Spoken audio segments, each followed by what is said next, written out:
네, 오늘은 우리 마태복음 18장인데요.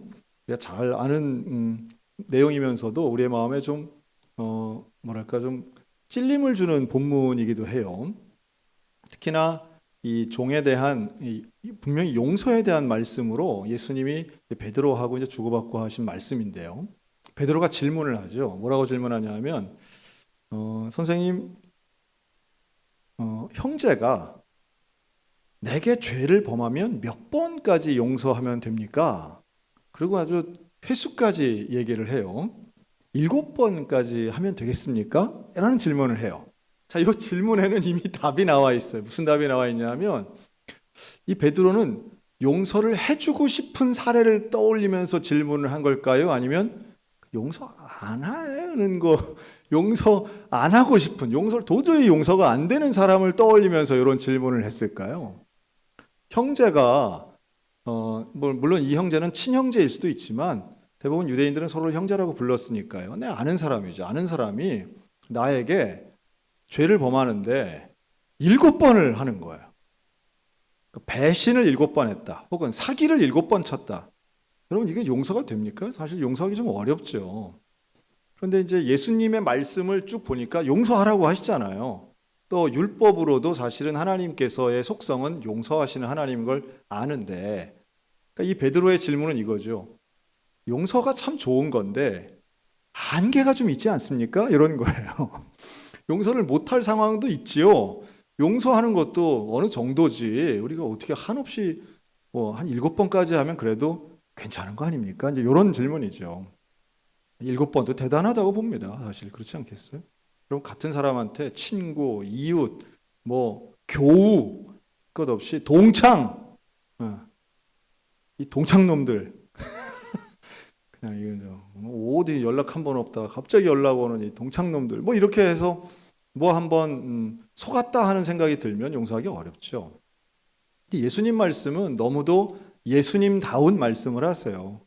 7번뿐 아니라 7번씩 70번이라도 해야 된다. 물론 7이라는 숫자는 이제 완전의 수이기 때문에 7번까지도 대단한 거지만 여기에 70번을 더해서 490번을 만든다는 것은 그냥 무한히 끝없이 용서해야 된다라고 하는 거죠. 근데 이 말씀을 사실은 이해시키기 위해서 예를 하나 들어주신 게 오늘 본문이에요. 용서해야 된다는 걸 모르는 사람이 어디 있겠습니까? 또 용서하는 거에 대해서 나쁘다고 생각하는 사람은 아무도 없어요. 다만 용서하기가 어려운 거죠, 내가. 몰라서 못하는 게 아니에요. 알지만 안 되는 거죠. 자, 그렇다면 어떻게 용서를 할 수 있을까? 용서를 하는 데 있어서 딱 두 가지를 좀 생각하면 됩니다. 첫째는 용서는 따라할까? 용서는 탕감하는 것입니다. 탕감하는 것. 이 용서한다 하는 걸 영어로 forgive라고 하거든요. forgive. 근데 이 forgive를 사전을 찾아보시면요. 뜻이 두 가지예요. 하나 용서하다, 또 하나 탕감하다. 탕감은 빚을 면제해 주는 거잖아요. 근데 왜 이 단어에 이 두 가지의 의미가 있느냐 하면 바로 오늘 본문 때문이에요.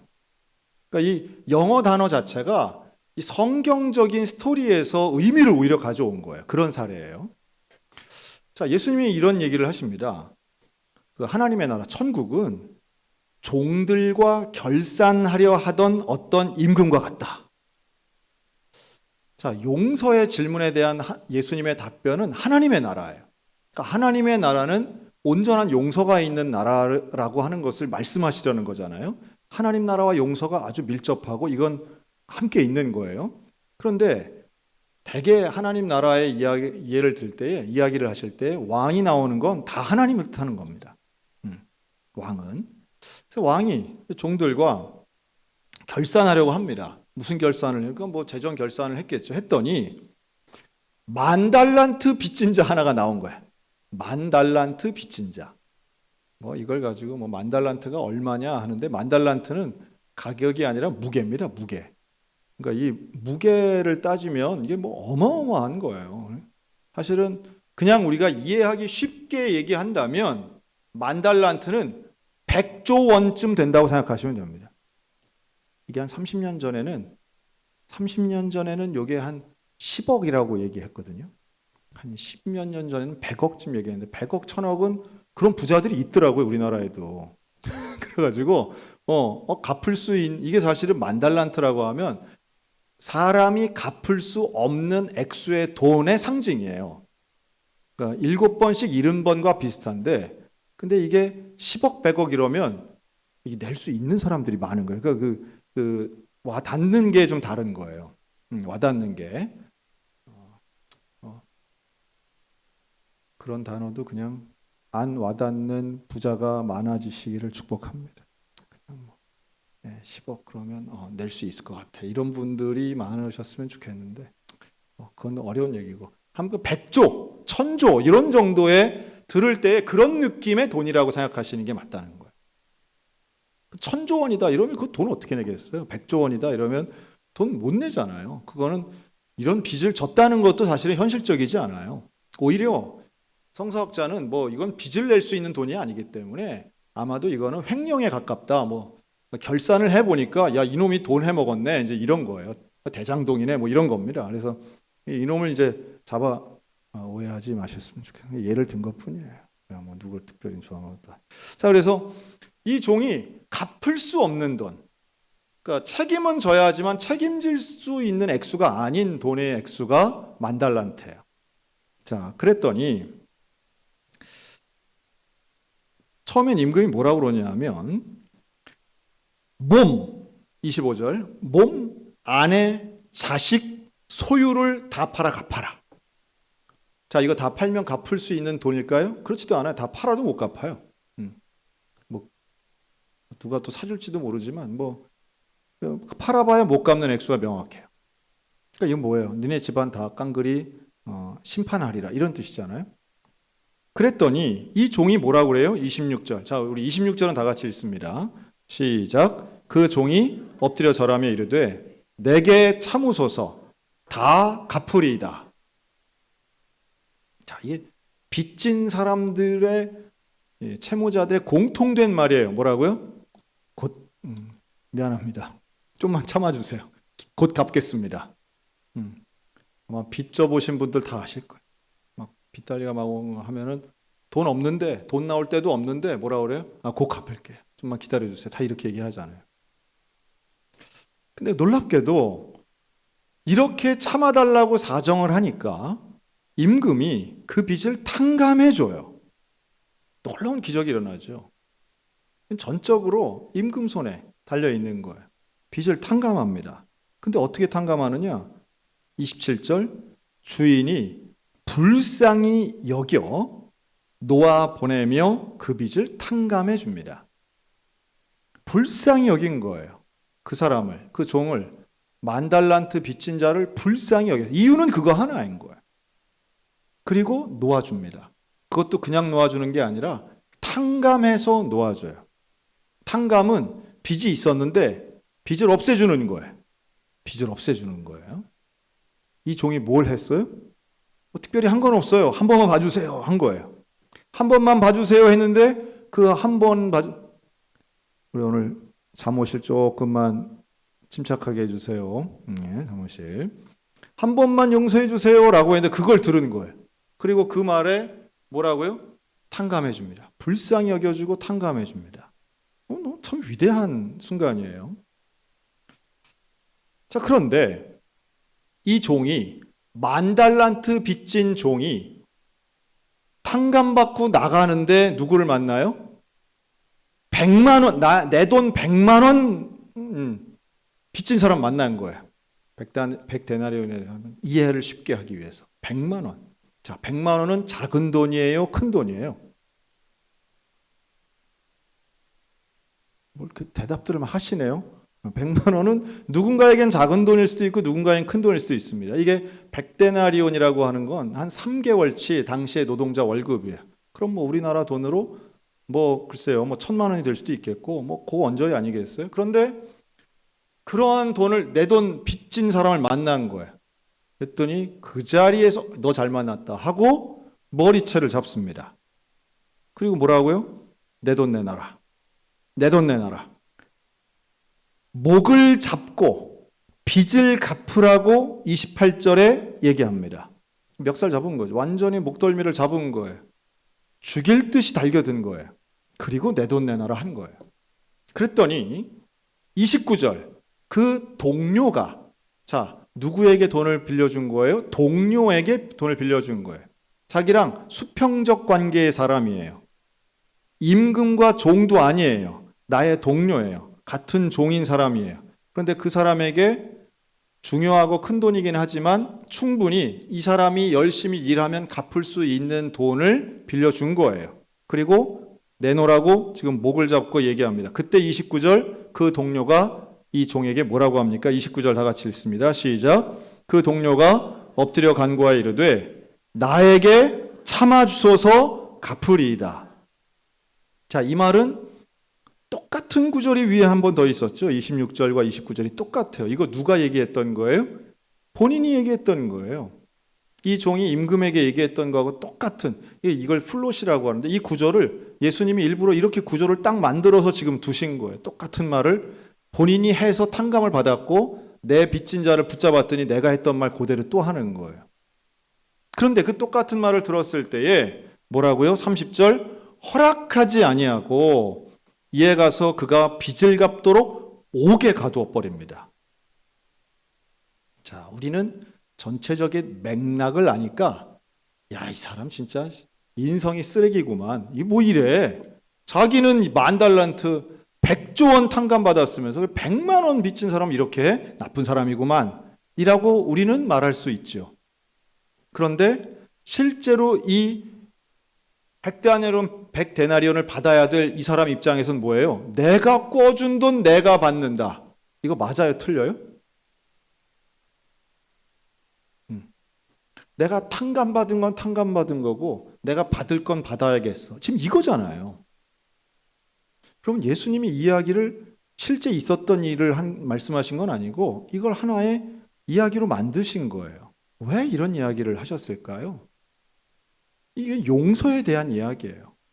여러분, 우리가 용서는 탕감받는 겁니다. 잊어버리는 거예요. 용서받을 때, 내가 용서받을 때는 탕감받는 그 기준을 적용했어요. 그런데 다른 사람을 용서할 때는 그 기준이 적용이 안 돼요.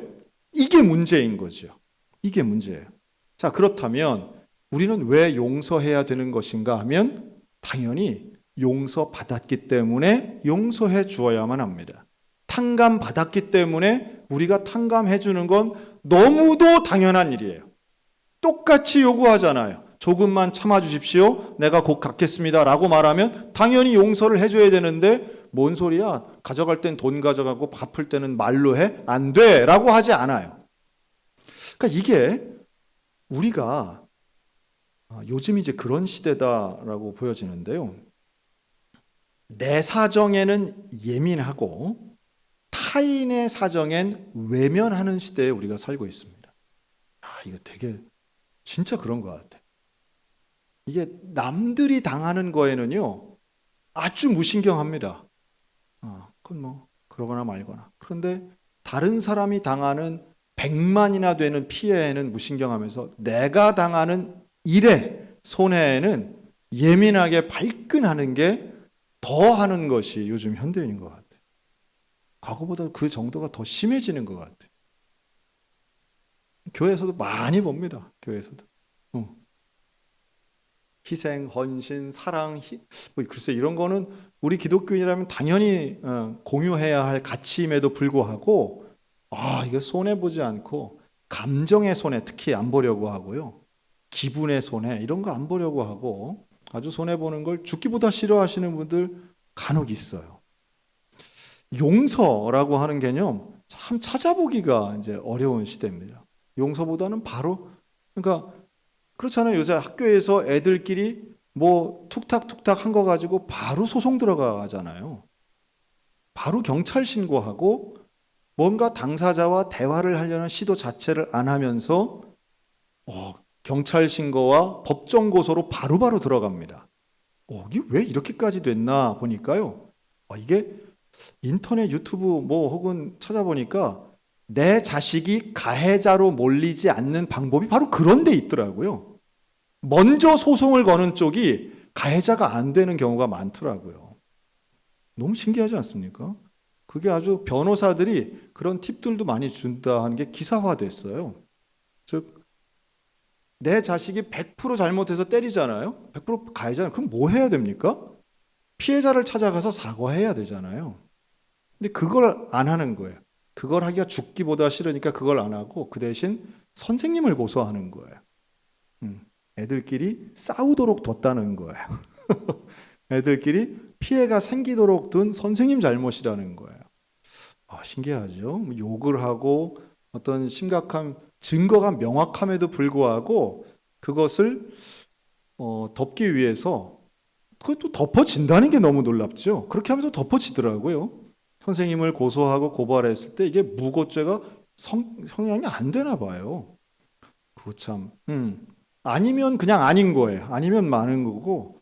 근데 아니라도 그 기간 몇 개월 동안 결국은 내 아이가 가해자가 안 되는 과정이 이제 들어가게 되더라고요. 참 신기하죠. 똑똑하고 공부 많이 하신 분들이 그런 걸 많이 하시는 모양이더라고요. 그러니까 이게 뭐냐 하면 용서하고 용서받는 것에 대해서 우리가 기본이 잘 안 돼 있는 시대에 사는 거예요. 그러니까 예수님이 지금 이 얘기를 하시는데 딱 이 종의 모습이죠. 나는 용서받아야 돼요. 나는 용서받아야 되고 나는 용서할 수 없다는 거예요. 나는 은혜를 받는데 내가 은혜를 끼치기는 싫은 거예요. 어떤 면에서는 하나님의 은혜의 동맥경화가 일어나는 거예요. 10,000달란트를 갚아줬는데 나에게서 끝나는 거예요. 이게 전파돼야 되는데 사랑이 전달돼야 되는데 나에게서 끝나는 거예요. 이게 비단 마태복음 18장 종만의 이야기가 아니라 오늘 이 대한민국의 현실이고 우리 각자의 모습이 아닌가 하는 거죠. 그렇기 때문에 용서라고 하는 건 완전히 탕감하는 잊어버리는 것이 첫 번째 원리이지만 두 번째는요. 잊지 않아야 되는 게 원리입니다.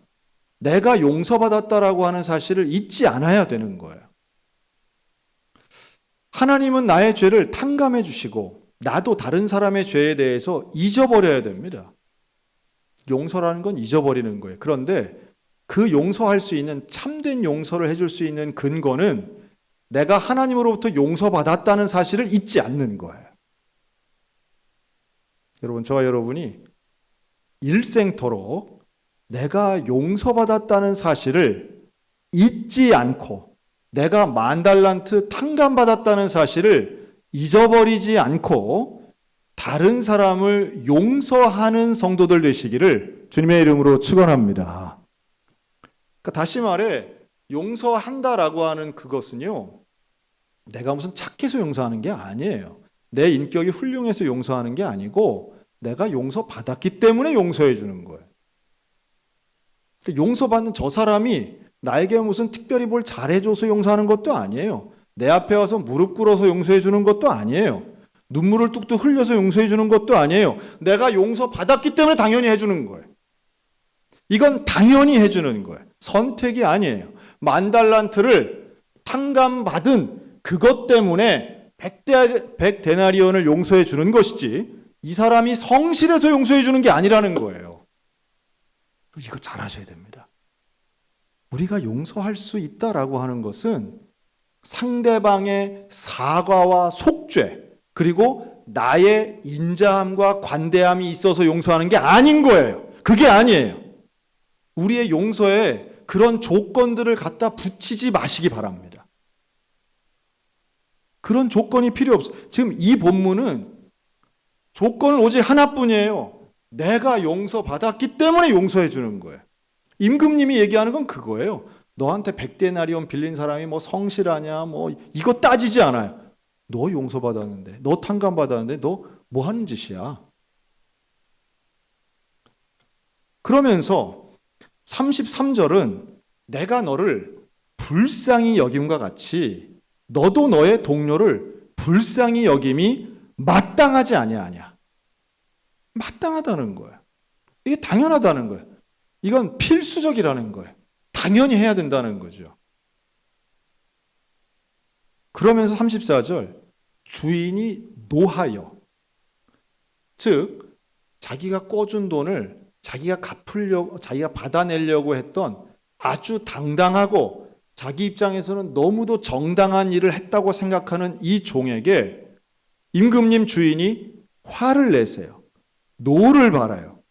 그래서 그 빚을 다 갚도록, 원래 탕감되었던 그 빚을 다 갚도록 그를 옥졸들에게 넘겨버립니다. 다시 말해, 용서하지 않고 용서하고는 선택사항이 아니고, 용서를 안 하는 그 순간 나는 심판에 들어가는 거예요. 다시 말해, 용서를 해야 되는 이유는요, 내가 멸망당하지 않으려고 용서하는 겁니다. 상대방에게 관대함을 베풀어 주는 것도 아니에요. 예수 그리스도를 통한 속죄를 경험한 우리는 마땅히 나의 것을, 나에게 손해를 끼친 것 같은 그 사람을 용서하는 게 당연한 일인 거예요. 이 장면만 보면 쉽지 않죠. 100데나리온만 생각하면 쉽지 않아요. 이건 뭐 하기가 어려운 일일 거예요. 그러나 1만 달란트를 생각하면 너무도 당연한 얘기예요. 너무도 당연한 거예요. 이게 왜 예수님이 왜 이런 예를 드셨을까 생각하면 그만큼 돈을 가지고 예를 드는 건 우리한테 너무 밀접하기 때문이에요. 되게 용서받지 못하는 게 돈 떼어먹은 놈들, 되게 나에게 재산적인 피해를 준 사람들, 되게 이런 거잖아요. 그런데 그걸 가지고 예수님이 예화를 드신 거예요. 여러분, 오늘 우리가 이 부분에서 이 예수님의 말씀, 하나님 나라에 임하는 용서에 대한 이해를 우리가 명확하게 가진다면, 여러분, 최소한 내 마음에 증오와 원수가 없어야 될 줄로 믿습니다. 이걸 없애는 거예요. 뭐 원수를 찾아가서 굳이 껴안고 뭐 이럴 필요도 없어요. 뭐 더 환대해 주라는 것도 아니에요. 빚을 탕감해 준다는 건 그냥 빚을 탕감해 주는 거지, 뭐 그래도 너 지금 돈 없어 보이니까 내가 더 줄게, 이런 것도 아닌 거예요. 용서하는 거 어떤 면에서는 오늘 본문만 놓고 보면 당연한 것으로 보이는데, 내 개인에게 적용하려고 하면 이 너무도 고통스럽죠. 억울하죠. 왜냐하면 인간이 이기적이니까 내가 받은 은혜보다 내가 받아야 할 사과가 훨씬 커 보여요. 그렇지 않다고 예수님이 명확하게 말씀하시는 거죠. 그러니 여기서 핵심은 마지막 35절, 너희가 각각 마음으로부터 형제를 용서하지 아니하면, 마음으로부터 용서하지 아니하면 나의 하늘의 아버지께서도 너희에게 이와 같이 하시리라. 여러분, 내 마음에서 그 증오와 미워하는 마음을 놓아버리시기를, 이 당연하고 마땅하다라고 하는 것으로 내 마음속에 있는 증오를 포기하시기를 축원합니다. 받아내야 되겠다라고 하는 마음을 내려놓는 거예요. forgive 하는 거예요. 탕감해 주는 거예요. 탕감하는 거예요. 내가 이것을 복수하겠다라고 하는 그 마음을 탕감해 버리는 거예요. 여러분, 이 용서를 오늘 우리 주님 원하고 계십니다. 그리고 사람을 대할 때 바로 예수님이 했던 이 말, 임금이 실천했던 그 말, 뭐예요? 불쌍히 여기는 것이죠. 불쌍히 여기는 겁니다. 용서의 기본이고 사람을 대하는 기본적 태도입니다. 긍휼이라고도 할 수 있고요, 그 상대방을 이해하려고 애쓰는 거예요. 10,000달란트를 꿔가서 이런 괘씸한 놈이 아니고, 그래, 너를 불쌍히 여긴다. 네가 뭐 쓰다 보니까 혹은 가져가서 기회가 안 되고 뭔가 불행한 일이 있고, 어쨌든 이해는 안 되지만, 그렇죠? 이 불쌍하다는 건 사실은 다 이해한다는 거하고는 조금 거리가 있는 말이에요. 이해는 안 되지만, 네가 분명히 잘못했지만 그럼에도 불구하고 불쌍한 마음을 갖는 거예요. 세상이 아무리 잔혹하고 중범죄를 저지른 살인범이라도 그의 어머니는 그를 불쌍히 여기잖아요. 그런 마음을 하나님이 나를 향해 갖고 계신다는 거예요. 내가 벌써 진작에 심판당했어야 할 죄인이지만 우리 주님 나를 불쌍히 여기셔서 십자가의 공로로 나를 용서해 주셨잖아요. 그 마음을 너희들도 가졌으면 좋겠다 하는 거죠. 하나님 나라는 바로 그 마음 가운데 있는 줄로 믿습니다. 사람을 불쌍히 여기는 마음, 그리고 마땅히 용서하는 마음, 그 가운데에 빚진 자의 마음을 가지고 오늘도 이웃을 사랑하고 내 마음속에 원수를 탕감하며 이웃을 불쌍히 여기는 마음 가지고 하나님 나라 속에 살아가는 저 여러분들 다 되시기를 주님의 이름으로 축원합니다. 아멘. 기도하겠습니다.